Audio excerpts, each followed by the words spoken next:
ನಮಸ್ಕಾರ ಎಲ್ಲರಿಗೂ, welcome back to my channel Sahana Soni creations. ನಾನಿವತ್ತೊಂದು ನೋಡಿ ಒಂದು ಈವ್ನಿಂಗ್ ಸ್ನ್ಯಾಕ್ಸ್ ಕ್ರಿಸ್ಪಿಯಾದ ಸಮೋಸ ಥರನೂ ತೋರ್ತದೆ ಇದು. ಬಟ್ ಇದನ್ನು ನೀವು ಇವತ್ತು ಮಾಡಿದ ನೆಕ್ಸ್ಟ್ ಡೇ ಇಟ್ಟರು ಇದು ಕ್ರಿಸ್ಪಿ ಹಾಗೇ ಉಳಿತದೆ. ತಣಿದ ನಂತರ ಮತ್ತೂ ಕ್ರಿಸ್ಪಿ ಆಗ್ತದೆ. ಇಂಥ ಕ್ರಿಸ್ಪಿ ನೋಡಿ ಮತ್ತು ಇದು ಸಮೋಸದ ಬ್ಯಾಟ್ರಲ್ಲಿ ಮಾಡಿದ್ದಲ್ಲ. ಇದಕ್ಕೊಂದು ನಾನು ಕೆಲವೊಂದು ಟ್ವಿಸ್ಟ್ ಕೊಟ್ಟಿದ್ದೇನೆ ಇದಕ್ಕೆ. ಅದನ್ನು ನೀವು ಕ್ಲಿಯರಾಗಿ ನೋಡಿ. ಫಿಲ್ಲಿಂಗನ್ನು ಹಾಗೆ ಬೇರೆ ಬೇರೆ ಟೈಪಲ್ಲಿ ಫಿಲ್ಲಿಂಗ್ ಮಾಡ್ಬೋದು ಅಂತ ನಾನು ಮಾಡ್ತಾ ಹೇಳ್ತಾ ಹೋಗಿದ್ದೇನೆ. ನೀವು ಈ ವಿಡಿಯೋವನ್ನು ಕಂಪ್ಲೀಟಾಗಿ ನೋಡಿದರೆ ಈ ಥರ ನಿಮಗೆ ಹೇಗೆ ಬರ್ತದೆ ಅಂತ ಗೊತ್ತಾಗ್ತದೆ. ಈಗ ಬಿಸಿ ಉಂಟಿದ್ದು, ನಾನೀಗ ಮುರಿದು ತೋರಿಸ್ಬೋದಿತ್ತು ನೋಡಿ, ಎಂಥ ಕ್ರಿಸ್ಪಿ ಉಂಟು ನೋಡಿ. ಈ ಥರ ಕ್ರಿಸ್ಪಿಯಾದ ಸಮೋಸ ಅಲ್ಲ, ಒಂದು ಈವ್ನಿಂಗ್ ಸ್ನ್ಯಾಕ್ಸ್ ಇದು. ನೀವು ಇದಕ್ಕೆ ಸಮೋಸ ಅಂತ ಹೇಳ್ಬೋದು. ಸ್ನ್ಯಾಕ್ಸನ್ನು ಹೇಗೆ ಮಾಡೋದಂತ ನಾನೀಗ ನಿಮಗೆ ತಿಳಿಸಿಕೊಡ್ತೇನೆ. ಬನ್ನಿ, ನೋಡಿ, ಕಲಿಯಿರಿ. ನನ್ನ ವಿಡಿಯೋವನ್ನು ಆದಷ್ಟು ವ್ಯೂ ಮಾಡಿ. ಈ ವಿಡಿಯೋ ನಿಮಗೆ ಇಷ್ಟ ಆದರೆ ಇದಕ್ಕೊಂದು ಲೈಕ್ ಕೊಡಿ. ಸಬ್ಸ್ಕ್ರೈಬ್ ಆಗದೆ ಯಾರು ನೀವು ನೋಡ್ತಿದ್ದೀನಿ ನೋಡಿ, ಆದಷ್ಟು ಬೇಗ ನೀವು ಸಬ್ಸ್ಕ್ರೈಬ್ ಆಗಿ. ನಾನೀಗ ಈ ರೆಸಿಪಿಯನ್ಸ್ ಈವ್ನಿಂಗ್ ಸ್ನ್ಯಾಕ್ಸನ್ನು ಹೇಗೆ ಮಾಡೋದಂತ ನಿಮಗೆ ತೋರಿಸ್ಕೊಡ್ತಿದ್ದೇನೆ. ಬನ್ನಿ, ನೋಡಿ, ಕಲಿಯಿರಿ. ನಾನೀಗ ಇಲ್ಲಿ ಅದು ವಿಡಿಯೋ ಸ್ಕಿಪ್ ಆಯಿತು. ಒಂದು ಈವ್ನಿಂಗ್ ಸ್ನ್ಯಾಕ್ಸ್ ರೆಸಿಪಿ, ಒಂದು ಡಿಫ್ರೆಂಟ್ ಆದೊಂದು ಈವ್ನಿಂಗ್ ಸ್ನ್ಯಾಕ್ಸ್ ರೆಸಿಪಿ ನಿಮಗೆ ಮಾಡಿ ತೋರಿಸ್ತಿದ್ದೇನೆ. ಅದಕ್ಕೆ ನಿಮಗೆ ಆಲೂ ಆಗ್ತದೆ. ಬಟ್ ನಾನು ಇವತ್ತು ಸ್ವೀಟ್ ಪೊಟ್ಯಾಟೋವನ್ನು ಕಟ್ ಮಾಡಿ ರಫ್ಲಿ ಚಾಪ್ ಮಾಡಿ ರೌಂಡ್ ಹೇಗೂ ಆಗ್ಬೋದು. ಸ್ಟೀಮಲ್ಲಿ ಒಂದು 10 ಮಿನಿಟ್ಸ್ ಬೇಯಿಸ್ತೇನೆ. ಇದಂಗೆ ಬೇಯಬೇಕು ಈ ಸ್ವೀಟ್ ಪೊಟ್ಯಾಟೋ. ನಾನು ಹೇಳಿದರೆ ಸ್ವೀಟ್ ಪೊಟ್ಯಾಟೋ ಬದಲಿಗೆ ಆಲೂಗಡ್ಡೆನೂ ಬೇಯಿಸಿದ್ದು ಉಪಯೋಗ ಮಾಡ್ಬೋದು. ನಾನು ಉಳಿದ ಪ್ರೋಸೆಸ್ಸನ್ನು ನಿಮಗೆ ತೋರಿಸ್ತೇನೆ. ನಾನೀಗ ಒಂದು ತವ ಇಟ್ಟಿದ್ದೇನೆ. ಸ್ಟಫಿಂಗ್ ರೆಡಿ ಮಾಡಬೇಕು. ಇದಕ್ಕೆ ಒಂದು 2ರಿಂದ 3 ಟೇಬಲ್ ಸ್ಪೂನಷ್ಟು ಕುಕ್ಕಿಂಗ್ ಆಯಿಲ್ ಹಾಕ್ತೇನೆ. ಎಣ್ಣೆ ಕಾಯಲಿಕ್ಕೆ ಸ್ಟಾರ್ಟ್ ಆಯಿತು. ಇದಕ್ಕೆ ಒಂದು ಅರ್ಧ ಟೇಬಲ್ ಸ್ಪೂನ್ ಜೀರಾ ಹಾಕ್ತೇನೆ ಫ್ಲೇವರಿಗೆ. ಸ್ವಲ್ಪ ಹಿಂಗೆ ಹಾಕ್ತೇನೆ. ಒಂದು 1/4 ಟೇಬಲ್ ಸ್ಪೂನ್ ಅಷ್ಟು ಹಿಂಗೆ ಹಾಕ್ತೇನೆ. ಡೈಜೆಷನ್ಗೆ ಒಳ್ಳೆಯದಾಗ್ತದೆ ಇದು. ಇನ್ನು ಒಂದೊಂದೇ ಇಂಗ್ರೀಡಿಯೆಂಟ್ಸ್ ಹಾಕ್ತಾ ಹೋಗ್ತೇನೆ. ಇಲ್ಲಿ ನಾನು 2 ಆನಿಯನ್ ಸಣ್ಣಕ್ಕೆ ಹೆಚ್ಚಿಟ್ಟಿದ್ದೇನೆ. 2 ಗ್ರೀನ್ ಚಿಲ್ಲಿ ಉಂಟು, ಬೇವಿನ ಎಲೆಯನ್ನು ಕಟ್ ಮಾಡಿಟ್ಟಿದ್ದೇನೆ. ಅದನ್ನೆಲ್ಲ ಇದಕ್ಕೆ ಹಾಕ್ತೇನೆ. ಸ್ವಲ್ಪ ಇದು ಫ್ರೈ ಆಗಲಿ, ಸಿಡಿಲಿಕ್ಕೆ ಸ್ಟಾರ್ಟ್ ಆಗಲಿ. ಈಗ ನೋಡಿ ಸಿಡಿಲಿಕ್ಕೆ ಸ್ಟಾರ್ಟ್ ಆಯಿತು. ಈಗ 1 table spoon ginger garlic paste ಹಾಕ್ತೇನೆ. ಗ್ಯಾಸನ್ನು ಸಿಮ್ ಮಾಡುವ.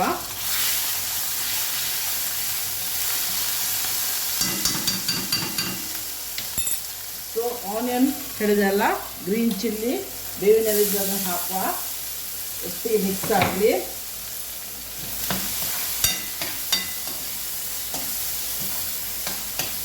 ನೀವು ಆಲೂಗಡ್ಡೆ ಎಲ್ಲರ ಮನೆಯಲ್ಲಿ ಇದೆಯಾ, ಮನೆಯಲ್ಲಿ ಏನು ಇಂಗ್ರೀಡಿಯೆಂಟ್ಸ್ ಉಂಟು ಅದರಲ್ಲಿ ನೀವು ದಿಢೀರನೇ ಮಾಡ್ಬೋದು. ಸಾಯಂಕಾಲ ತಿಂಡಿ ಇದು ಹೆಲ್ತಿ ಕೂಡ. ಮತ್ತು ನೀವು ಮಸಾಲೆ ಎಲ್ಲ ಉಂಟಿದೆ, ಕೆಲವು ಮಸಾಲೆ ಹಾಕಿಕೊಂಡು ಅದು ಯಾವ ಫ್ಲೇವರ್ ನಿಮಗೆ ಇಷ್ಟ ಉಂಟು, ನಿಮ್ಮ ಮನೇಲಿ ಯಾವ ಮಸಾಲ ಉಂಟು, ಚಿಕನ್ ಮಸಾಲ ಇದ್ದರೆ ಅದು ಹಾಕ್ಬೋದು, ಚಿಲ್ಲಿ ಪೌಡ್ರ್ ಇದ್ದರೆ ಅದು ಹಾಕ್ಬೋದು. ಯಾವುದನ್ನು ನೀವು ಹಾಕ್ಬೋದು. ಅದಕ್ಕೆ ಅದೇ ಹಾಕಬೇಕಂತೇನಿಲ್ಲ. ಈ ಗ್ಯಾಸನ್ನು ನಾನು ಮೀಡಿಯಮ್ ಫ್ಲೇಮ್ಗೆ ಇಟ್ಟಿದ್ದೇನೆ. ಇದನ್ನು ಸ್ವಲ್ಪ ಬಾಡಿಸುವ ಆನಿಯನನ್ನು. ಈಗ ನಾನು ಒಂದು ಕ್ಯಾಪ್ಸಿಕಮ್ ಸಣ್ಣಗೆ ಹೆಚ್ಚಿದ್ದೇನೆ, ಅದನ್ನು ಹಾಕ್ತೇನೆ. ಇದೆಲ್ಲ ವೆಜಿಟೇಬಲ್ಸ್. ನೀವು ಇಲ್ಲಿ ಗ್ರೀನ್ ಪೀಸು ಹಾಕ್ಬೋದು, ಬಟಾಣಿಯೂ ಹಸಿ ಬಟಾಣಿ ಇದ್ದರೆ ಅದು ಹಾಕ್ಬೋದು, ಕಾರ್ನ್ ಬೇಕಿದ್ದರೆ ಕಾರ್ನು ಹಾಕ್ಬೋದು. ಬಟ್ ನಾನು ಅದನ್ನು ನನ್ನ ಮನೇಲಿ ಇದೆಲ್ಲ ಖಾಲಿ ಆಗಿದೆ. ಸೊ ನಾನು ಇದರಲ್ಲಿ ಒಂದೊಂದೇ ಮಾಡ್ತಾ ಹೋಗ್ತೇನೆ. ಸ್ವಲ್ಪ ಕ್ಯಾಬೇಜ್ ಉಂಟು, ಕಟ್ ಮಾಡಿ ಉಪ್ಪು ನೀರಲ್ಲಿ ಹಾಕಿಟ್ಟಿದ್ದೇನೆ. ಅದರಿಗೆ ತೊಳೆದುಕೊಂಡಿದ್ದೇನೆ, ಅದನ್ನು ಹಾಕ್ತೇನೆ. ಇಲ್ಲಿ ನಾನೊಂದು ಕ್ಯಾರೆಟ್ ತುರಿದಿದ್ದೇನೆ, ಅದನ್ನು ಹಾಕ್ತೇನೆ. ಒಂದು ಅರ್ಧ ಟೇಬಲ್ ಸ್ಪೂನ್ ಬ್ಲ್ಯಾಕ್ ಸಾಲ್ಟ್ ಹಾಕ್ತೇನೆ. ನೀವು ಬ್ಲ್ಯಾಕ್ ಸಾಲ್ಟ್ ಸಾದಾ ಸಾಲ್ಟ್ ಕೂಡ ಹಾಕ್ಬೋದು, ಬೇಕಾದ್ರೆ ನಾನು ಸ್ವಲ್ಪ ಹಾಕ್ತೇನೆ. ಅದೇ ಬೇಕು, ಬ್ಲ್ಯಾಕ್ ಸಾಲ್ಟೇ ಬೇಕಂತಿಲ್ಲ, ಸ್ವಲ್ಪ ಬೇರೆ ಸಾಲ್ಟು ಹಾಕ್ತೇನೆ ಟೇಸ್ಟಿಗೆ ಅಷ್ಟೇ. 1 ಟೇಬಲ್ ಸ್ಪೂನಷ್ಟು ಚಾಟ್ ಮಸಾಲ ಹಾಕ್ತೇನೆ. ಇದು ಹಾಗೆ ಫ್ಲೇವರಿಗೆ. ನಾನು ಹೇಳಿದೆಲ್ಲ ಯಾವುದು ನಿಮ್ಮ ಹತ್ರ ಉಂಟು ಮಸಾಲ ಅದನ್ನೆಲ್ಲ ಹಾಕಿ, ಅದೆಲ್ಲ ನಿಮ್ಮ ಟೇಸ್ಟ್, ನೀವು ಹೇಗೆ ಫಿಲ್ಲಿಂಗನ್ನು ರೆಡಿ ಮಾಡಬೇಕು ಹಾಗೆ ಮಾಡ್ಬೋದು. ಇದೇ ಮಾಡಬೇಕಂತೇನಿಲ್ಲ. ಒಂದು ಅರ್ಧ ಟೇಬಲ್ ಸ್ಪೂನಷ್ಟು ರೆಡ್ ಚಿಲ್ಲಿ ಪೌಡರ್ ಹಾಕ್ತೇನೆ ಖಾರಕ್ಕೆ. ಅದು ಗ್ರೀನ್ ಚಿಲ್ಲಿ ಹಾಕಿದ್ದೇನೆ, ಹೆಚ್ಚು ಖಾರ ಬೇಡ. 1 ಪ್ಯಾಕೆಟ್ ಮ್ಯಾಗಿ ಮಸಾಲ ಹಾಕ್ತೇನೆ.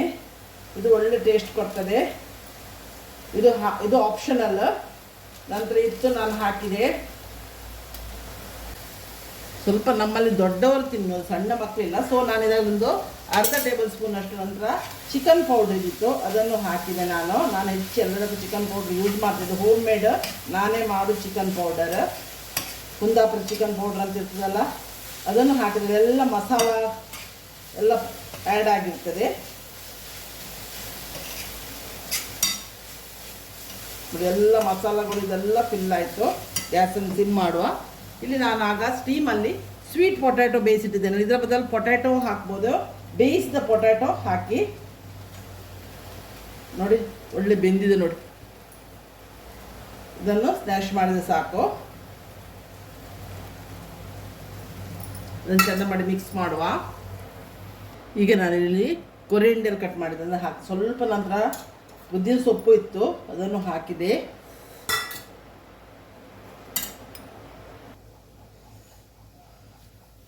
ಅದನ್ನೆಲ್ಲ ಚೆಂದ ಮಿಕ್ಸ್ ಮಾಡುವ. ಇದು ಸ್ವಲ್ಪ ತಣಿಬೇಕು. ಈಗ ನಾವು ಬೇಸ್ ರೆಡಿ ಮಾಡಲಿಕ್ಕೆ ಉಂಟು, ಅದನ್ನು ತೋರಿಸ್ತೇನೆ. ಸ್ವಲ್ಪ ಡಿಫ್ರೆಂಟ್ ಉಂಟು. ನಾನಿಲ್ಲಿ ಬೇಸ್ ರೆಡಿ ಮಾಡಲಿಕ್ಕೆ ನೋಡಿ 1 ಕಪ್ಪಲ್ಲಿ ಸ್ವಲ್ಪ ಕಡಿಮೆ ಗೋಧಿ ಹಿಟ್ಟು ತಗೊಂಡಿದ್ದೇನೆ. ಇದಕ್ಕೆ 2 ಟೇಬಲ್ ಸ್ಪೂನಷ್ಟು ನಾನು ಮೈದಾ ಹಿಟ್ಟು ತಗೊಳ್ತೇನೆ. ಈಗ 1 ಸ್ಪೂನ್ ಹಾಕಿದೆ ಮೈದಾ ಹಿಟ್ಟು. ಮೈದಾ ಹಿಟ್ಟಿನ ಬದಲು ನಿಮ್ಗೆ ಹತ್ರ ಅಕ್ಕಿ ಹಿಟ್ಟಿದ್ರು ಅಕ್ಕಿ ಹಿಟ್ಟು ಆಗ್ತದೆ. ಆಗ ನೋಡಿ 1 ಕಪ್ ಫುಲ್ ಆಯಿತು. 2 ಟೇಬಲ್ ಸ್ಪೂನ್ ನಾನು ಮೈದಾ ಹಿಟ್ಟು ಹಾಕಿದ್ದು. ನಾವು ಹೀಗೆ ಬ್ಲೆಂಡ್ ಮಾಡಿದರೆ ಅಷ್ಟು ಇದಾಗೋದಿಲ್ಲ. ಅದಕ್ಕೆ ಮಿಕ್ಸಿ ಜಾರಲ್ಲಿ ನಾನು ಅದನ್ನು ಬ್ಲೆಂಡ್ ಮಾಡ್ತೇನೆ. ಈಗ ನೋಡಿ ಗೋಧಿ ಹಿಟ್ಟು ಹಾಕಿದೆ, ಮೈದಾ ಹಿಟ್ಟು ಹಾಕಿದೆ. ಈಗ 1 ಸ್ಪೂನಷ್ಟು ಕಡಲೆ ಹಿಟ್ಟು ಹಾಕ್ತೇನೆ. 1 ಸ್ಪೂನ್ ಎಣ್ಣೆ ಹಾಕ್ತೇನೆ. ಯಾವುದು ಕುಕ್ಕಿಂಗ್ ಆಯಿಲ್ ಯಾವುದು ಹಾಕ್ಬೋದು. ರುಚಿಗೆ ಉಪ್ಪು ಹಾಕ್ತೇನೆ. ಈಗ ನಾನು ಒಂದು ಅರ್ಧ ಕಪ್ಪಿನಷ್ಟು ನೀರು ಹಾಕಿ ಗ್ರೈಂಡ್ ಮಾಡಿ ತರ್ತೇನೆ. ಅಂದರೆ ಸ್ವಲ್ಪ ಬ್ಲೆಂಡ್ ಮಾಡಿ ತರ್ತೇನೆ. ನೋಡಿ ಸ್ವಲ್ಪ ನೀರು ಅರ್ಧ ಕಪ್ಪಿನಷ್ಟು ನೀರು ಹಾಕಿದೆ. ಮಿಕ್ಸಿ ಜಾರಲ್ಲಿ ಈಗ ಬ್ಲೆಂಡ್ ಮಾಡಿ ತರ್ತೇನೆ. ನೋಡಿ ನಾನು ಇದನ್ನು ಮಿಕ್ಸಿ ಜಾರ್ ನೋಡಿ ಇಷ್ಟು ತೆಳ್ಳಗೆ ಮಾಡಿದ್ದೇನೆ. 1 ಲೋಟಕ್ಕಿಂತ ಜಾಸ್ತಿ ನೀರು ಬೇಕಾದ್ರೆ ನೋಡಿ ಮಿಕ್ಸಿಯಲ್ಲಿ ಹಾಕ್ಲಿಕ್ಕೆ ಹೋಗಿ ಕಂಪ್ಲೀಟ್ ಒಳ್ಳೆ ರೀತಿಯಲ್ಲಿ ಬ್ಲೆಂಡ್ ಆಗ್ತದೆ. ನೋಡಿ ಇಷ್ಟು ದಪ್ಪ ಇರಬೇಕು. ಈಗ ನಾನಿದನ್ನು ಒಂದು ಲೋಟೆಯಲ್ಲಿ ನೋಡಿ ಈ ಥರ ಜಿಪ್ಲಾಕ್ ಬ್ಯಾಗ್ಸ್ ಬರ್ತದಲ್ಲ, ಇದು ನಂದೆಲ್ಲ ಮಸಾಲ ಪ್ಯಾಕ್ ಮಾಡೋ ಬ್ಯಾಗ್ಸ್ ಇತ್ತು. ಸೊ ಅದನ್ನು ಇದಕ್ಕೆ ಹಾಕಿಬಿಟ್ಟು, ನೀವು ಇಲ್ಲದ್ರೆ ಹಾಲಿನ ಪ್ಯಾಕೆಟು ಆಗ್ತದೆ. ಜಿಪ್ಲಾಕ್ ಬ್ಯಾಗ್ ಸಿಕ್ಕಲಿಲ್ಲ ಅಂತ ಏನು ಟೆನ್ಷನ್ ಮಾಡಬೇಡಿ. ಇದಕ್ಕೆ ಇದನ್ನು ನಾನೀಗ ಹಾಕ್ತೇನೆ. ನೋಡಿ ಈ ಥರ ಬ್ಯಾಗಿಗೆ ಹಾಕಿ ರಬ್ಬರ್ ಬ್ಯಾಂಡ್ ಹಾಕ್ತೇನೆ. ಇದಕ್ಕೆ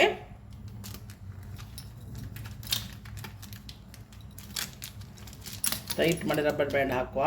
ಇಲ್ಲಿ ನಾನು ಗ್ಯಾಸ್ ಒಂದು ತವಾ ಇಟ್ಟಿದ್ದೇನೆ.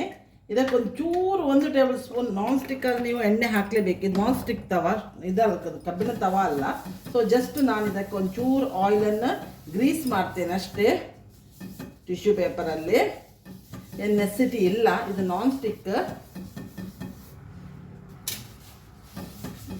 ಗ್ಯಾಸನ್ನು ಸಿಮ್ಮಲ್ಲಿ ಇಟ್ಟಿದ್ದೇನೆ. ಈಗ ಈ ಕವರ್ ಉಂಟಲ್ಲ ಇದನ್ನು ಸಣ್ಣಕ್ಕೆ ಸಣ್ಣಕ್ಕೆ ತೂತು ಮಾಡ್ತೇನೆ ನಾನು. ಕತ್ತರಿಯಲ್ಲಿ ಸಿಸರಲ್ಲಿ ತೂತು ಮಾಡ್ತೇನೆ. ಮತ್ತು ಇದನ್ನು ಈ ಥರ ನೋಡಿ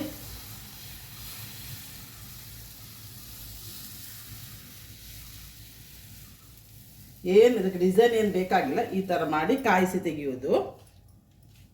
ಈಗ ಸ್ವಲ್ಪ ಗ್ಯಾಸನ್ನು ನಾನು ಮೀಡಿಯಮ್ಗೆ ಇಟ್ಟಿದ್ದೇನೆ. ಈಗ ನೋಡಿ ಇದು ಕಾಯಿತು. ಇದನ್ನು ನಾನೊಂದು ಪ್ಲೇಟಿಗೆ ತೆಗೀತೇನೆ. ಇದೊಂದು ಬೇಸ್. ಈಗ ಒಂದು ಬೇಸ್ ರೆಡಿ ಆಯಿತು. ಈಗ ಇನ್ನೊಂದು ಬೇಕಿದ್ರೆ ನಾವು ಇದನ್ನು ಎಂತ ಮಾಡ್ಬೋದು ಅಂದರೆ ಇದು ಇಟ್ಕೊಂಡಿದ್ದೇನಲ್ಲ ಈ ಥರ ಮಾಡ್ಬೋದು. ಮತ್ತೆ ಮಡ್ಚೋ ಬದಲಿಗೆ ನಾವು ಇಲ್ಲೇ ಮಡ್ಚ್ಬೋದು ಈ ಥರ. ಆಗ ಇಡ್ಲಿಕ್ಕೂ ಜಾಗ ಸ್ಪೇಸು ಕಡಿಮೆ ಸಾಕಾಗ್ತದೆ ಪ್ಲೇಟಲ್ಲಿ. ಹೀಗೆ ಇಟ್ಟು ಇದನ್ನು ನಾನೀಗ ಒಂದು ಪ್ಲೇಟ್ ಮೇಲೆ ಹೀಗೆ ಇಟ್ಟು ಇನ್ನೊಂದನ್ನು ಮಾಡ್ತೇನೆ ನಾನು. ನೋಡಿ ಇದೇ ಥರ ಆಗ ಮಾಡೋದಕ್ಕೆ ಏನು ಶೇಪ್ ಏನು ಬೇಡ. ಇದೇ ಥರ ಮಾಡೋದು. ಹೋಲನ್ನು ಮತ್ತು ಪೂರ ಕಟ್ ಮಾಡಿ ಇದೀಗ ಕಾಯ್ತದೆ. ಇದು ನೋಡಿ ಈಗ ಕಾಯಿತು. ಇದನ್ನು ಈಗ ನೋಡಿ ನಾನು ಹೀಗೆ ಮಾಡಿ ಮತ್ತು ಮಡಿಸ್ಬೋದು. ಇದನ್ನು ಈಗಲೇ ನಾನು ಮಡ್ಚೋದಾದರೆ ಈಗಲೂ ಮಡ್ಚ್ಬೋದು. ಇದೇನು ಇದಿಲ್ಲ, ಈಸಿ ಉಂಟು ನೋಡಿ. ಈ ಥರ ಮಡ್ಚಿಬಿಟ್ಟು ಈ ಬೇಜು ರೆಡಿ ಆಯಿತು. ಇದನ್ನೊಂದು ಪ್ಲೇಟಿಗೆ ಹೀಗೆ ಜೋಡಿಸ್ಕೊ. ಇದೇ ಥರ ಎಲ್ಲ ನಾನು ಮಾಡ್ತೇನೆ. ನೆಕ್ಸ್ಟ್ ಇನ್ನೊಂದನ್ನು ಮಾಡುವ. ನೋಡಿ ಇದೇ ಥರ ಏನು ಶೇಪ್ ಏನು ಬೇಕಾಗಿಲ್ಲ. ಇದು ಮಕ್ಕಳಿಗೆ ಸ್ವಲ್ಪ ಇಂಟ್ರೆಸ್ಟಿಂಗ್ ಆಗ್ತದೆ ತಿನ್ನಲಿಕ್ಕೆ.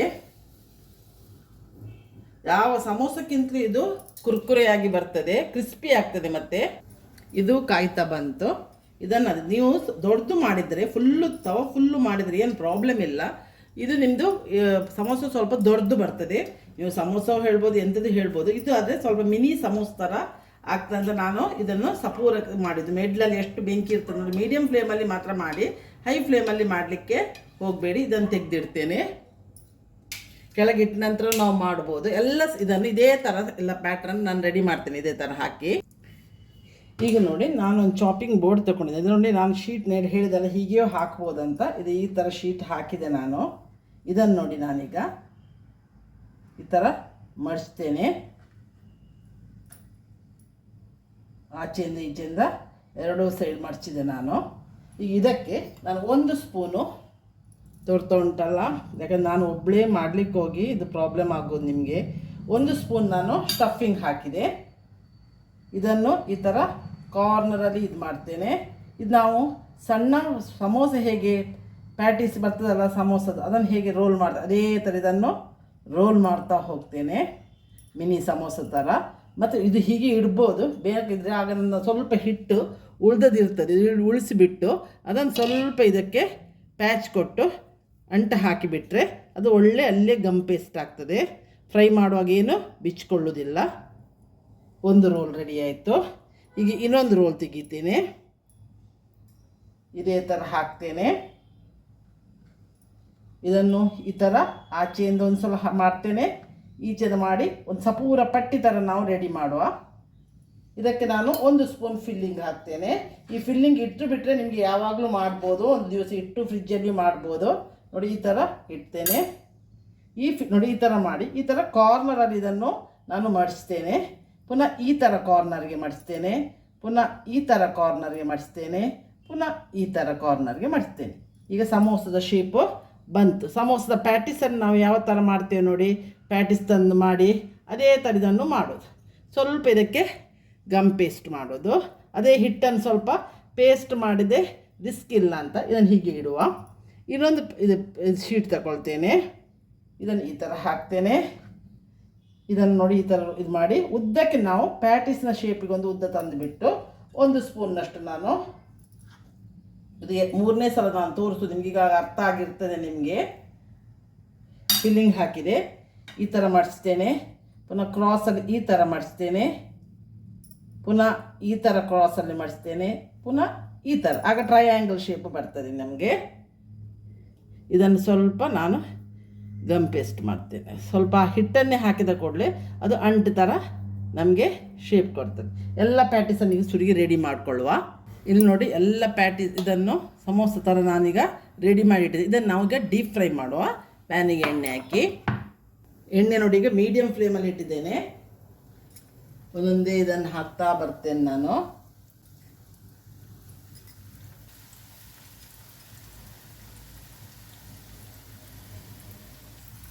ಎರಡೂ ಬದಿ ನಾವು ಕಾಯಿಸಿ ತೆಗಿಬೇಕು. ನೋಡಿ ಒಳ್ಳೆ ಕಾಯಿತು ನೋಡಿ. ಮೀಡಿಯಮ್ ಫ್ಲೇಮಲ್ಲೇ ಮಾತ್ರ ಫ್ರೈ ಮಾಡಬೇಕು, ಹೈ ಫ್ಲೇಮಲ್ಲಿ ಮಾಡಲಿಕ್ಕೆ ಹೋಗಬೇಡಿ. ಒಳ್ಳೆ ಸೌಂಡ್ ಕೊಡ್ತಾ ಉಂಟು ನೋಡಿ. ತೆಗಿಬೇಕು. ಈಗ ಒಂದೊಂದೇ ತೆಗಿತಾ ಬರ್ತೇನೆ ನಾನು, ಕಾಯ್ತಾ ಬಂತು. ಕಲರ್ ನೋಡಿ ಚೇಂಜ್ ಆಯ್ತು ನೋಡಿ. ನೋಡಿ ಸೌಂಡ್ ನೋಡಿ. ಇದು ಇನ್ನೂ ತಣಿದ ನಂತರ ಮತ್ತು ಕ್ರಿಸ್ಪಿ ಆಗ್ತದೆ. ಇದು ಎಣ್ಣೆ ಎಲ್ಲ ಬಸಲಿಕ್ಕೆ ನಾನು ಇದಕ್ಕೆ ಹಾಕ್ತಾ ಇದ್ದೇನೆ. ಎಲ್ಲ ಡ್ರೈನ್ ಔಟ್ ಆಗ್ತದೆ, ಎಣ್ಣೆ ಇದ್ದದ್ದೆಲ್ಲ ಇದರಲ್ಲಿ ಆಯಿಲ್ ಎಲ್ಲ ಕೆಳಗೆ ಬೀಳ್ತದೆ ನೋಡಿ, ಒಂದೊಂದೇ ಬೀಳ್ತಾ ಉಂಟು. ಈಗ ಇನ್ನೊಂದು ಬ್ಯಾಚನ್ನು ಹಾಗೆ ಮಾಡಿ ತೆಗಿತೇನೆ.